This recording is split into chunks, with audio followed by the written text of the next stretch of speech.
toutes et à tous. Je suis Valentin, séminariste de l'Institut Notre-Dame de Vie.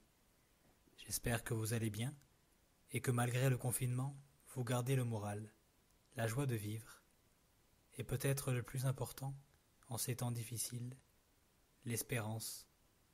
L'espérance fondée sur le Christ, qui a tout accompli dans sa passion, par son mystère pascal. Il le dit lui-même dans l'Évangile selon saint Jean, tout est accompli. Nous vivons cette année un tridème pascal un peu spécial.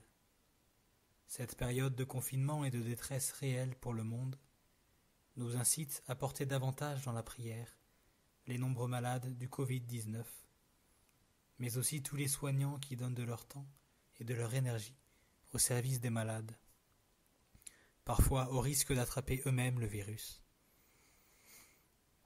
Ces diverses circonstances nous amènent à vivre d'autant plus intensément ce jour du Vendredi Saint, qui est le jour où le Christ meurt sur la croix pour le salut de toute l'humanité.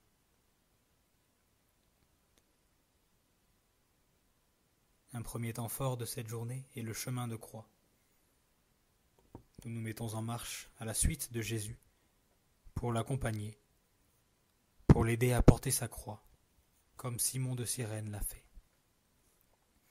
Cette année, il vient vivre son chemin de croix chez nous, à l'endroit même où nous portons nos diverses croix. C'est l'occasion de lui ouvrir notre cœur et de lui confier tous nos problèmes, tout ce que nous portons. Et nous voulons aussi lui confier tous nos frères et sœurs qui ont leur propre croix à porter, leurs problèmes, leurs angoisses. Ce sont vraiment les deux dimensions les plus importantes. Vivre ce chemin de croix dans l'intimité avec Jésus, pour nous laisser toucher, rejoindre, réconforter par son amour. Lui qui s'est fait si proche de nous, qu'il a connu l'agonie et la mort sur la croix. Et vivre ce chemin de croix en priant, en intercédant pour le monde entier, en ces temps particulièrement douloureux pour beaucoup de nos frères et sœurs. À travers nous, il veut les rejoindre tous, les consoler tous. Ouvre-moi ton cœur, dit le Seigneur, abandonne-toi comme un enfant. Ouvre-moi ton cœur, dit le Seigneur, je te comblerai de mon amour.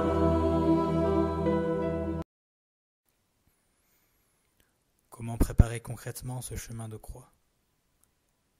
Vous trouverez sur le site des conseils sur son déroulement. Vous pouvez préparer un trajet à l'avance avec 14 stations et les matérialiser avec une petite croix ou autre. Si vous avez un jardin, le faire dehors est une bonne idée. Vous aurez aussi besoin d'une croix. Ou, si vous n'en avez pas, vous pouvez prendre un crucifix, le plus grand de la maison. Elle vous servira de la station 2 à la station 11, qui précède la mort de Jésus. Si vous êtes plusieurs, vous pouvez vous répartir les lectures ainsi que les chants, que vous pouvez répéter un peu avant. Vous trouverez sur le site des liens pour les apprendre si besoin.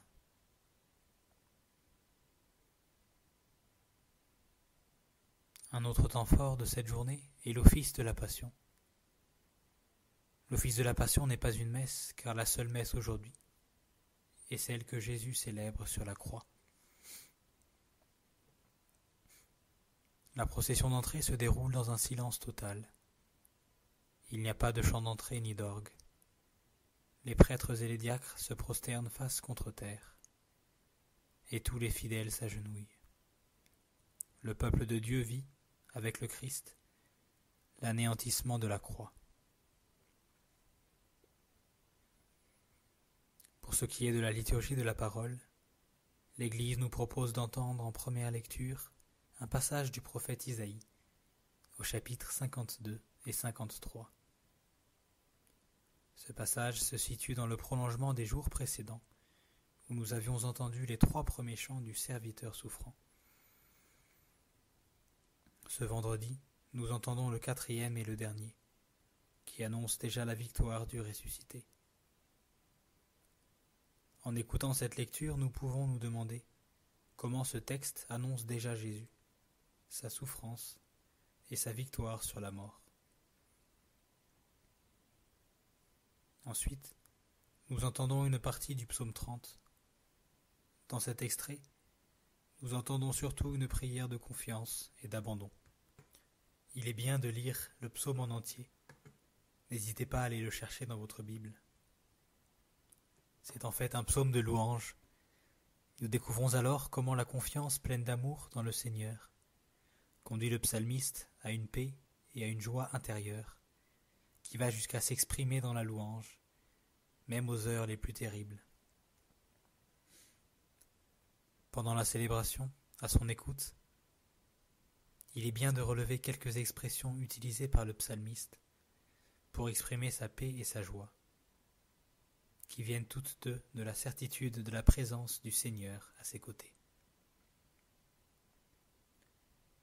La résurrection n'est jamais loin, et c'est dans ce sens que la deuxième lecture, tirée de l'Épître aux Hébreux, peut être vue comme un réel encouragement à tenir bon dans la prière. Là, nous pourrions nous demander « Qu'est-ce qui dans ce texte nourrit mon espérance ?» Ensuite, nous écoutons le récit de la Passion selon saint Jean, au chapitre 18 et 19. Ce qui est propre à cet évangile, comparé aux trois autres, c'est l'insistance sur la divinité et la royauté de Jésus. Alors que Marc, Matthieu et Luc insistent plus sur l'humanité souffrante du Christ, le 4e évangéliste montre Jésus offrant librement sa vie par amour pour les hommes. Après une brève homélie, c'est le temps de la prière universelle. Le vendredi saint, elle est particulièrement développée. Il y a en tout 10 intentions. L'Église prend dans sa prière tous les hommes, qu'ils soient chrétiens, juifs, croyants ou non. Elle prie également pour tout le peuple de Dieu, le pape, les pouvoirs publics. Cette année, il y aura en plus une intention pour toutes les personnes atteintes du coronavirus. Nous arrivons maintenant au sommet de l'office liturgique, qui est la vénération de la croix. Les célébrants amènent la croix à l'autel. Le célébrant chante « Voici le bois de la croix qui a porté le salut du monde ». Et les fidèles répondent « Venez, adorons ». Puis s'agenouillent quelques instants. Ce rituel est repris 3 fois.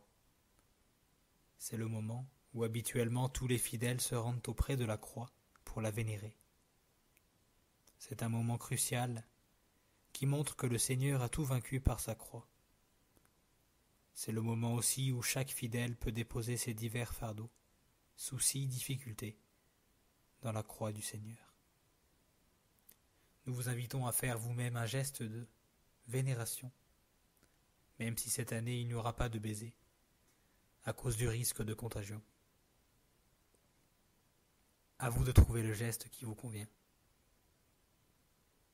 Pendant ce temps, l'assemblée chante « Ta croix, Seigneur, nous la vénérons, et ta sainte résurrection, nous la chantons.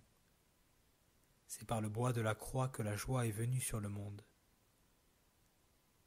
Pour ne pas oublier que la passion n'a de raison d'être qu'éclairée par la lumière de la résurrection. Cette vénération est suivie du chant des impropères, un chant magnifique où Dieu implore son peuple qui va crucifier son Fils bien-aimé. Vous avez donné ma chair en nourriture, vous aimant jusqu'au bout. Vous avez couvert cette chair de blessures, et je suis mort pour vous.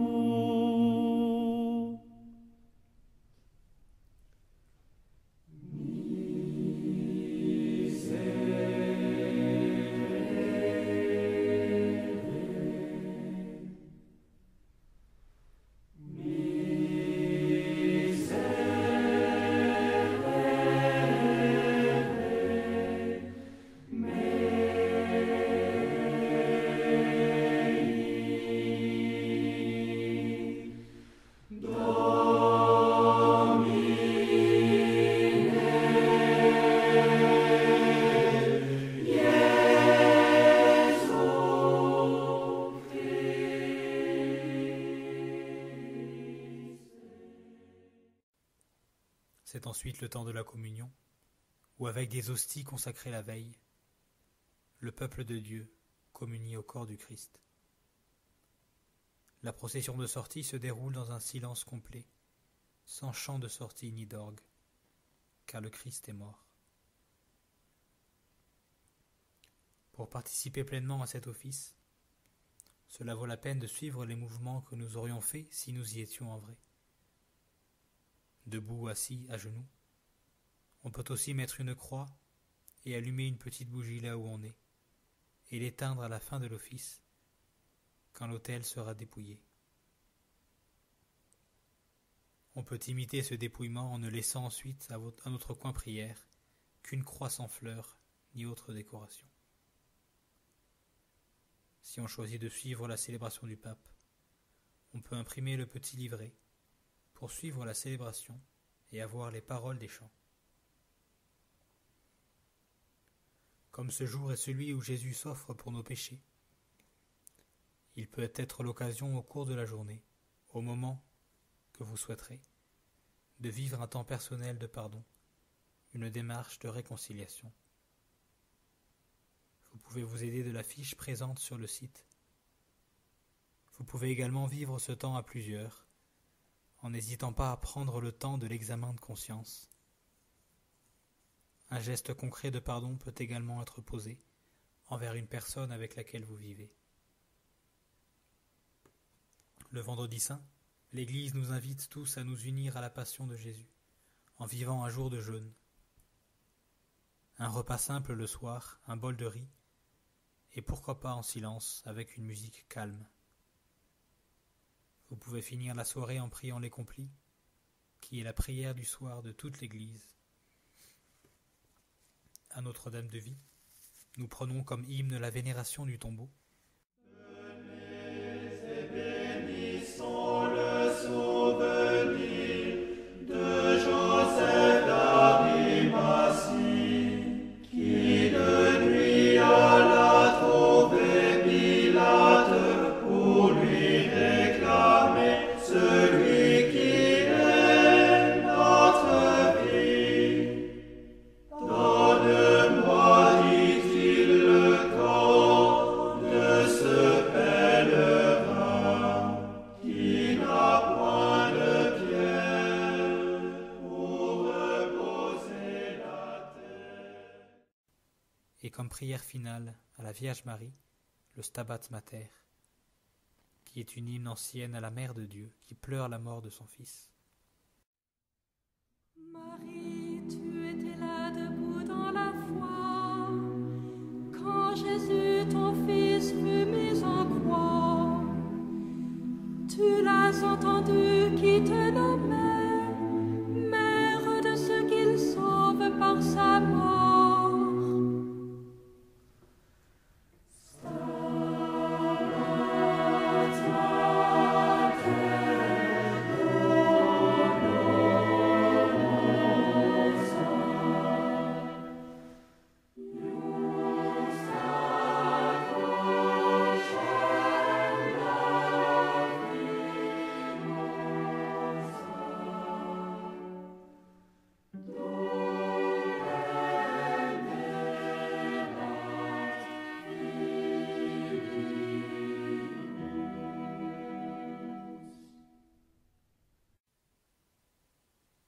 Pour finir, ce que l'Église nous invite à vivre durant cette journée peut être résumé par ces quelques mots.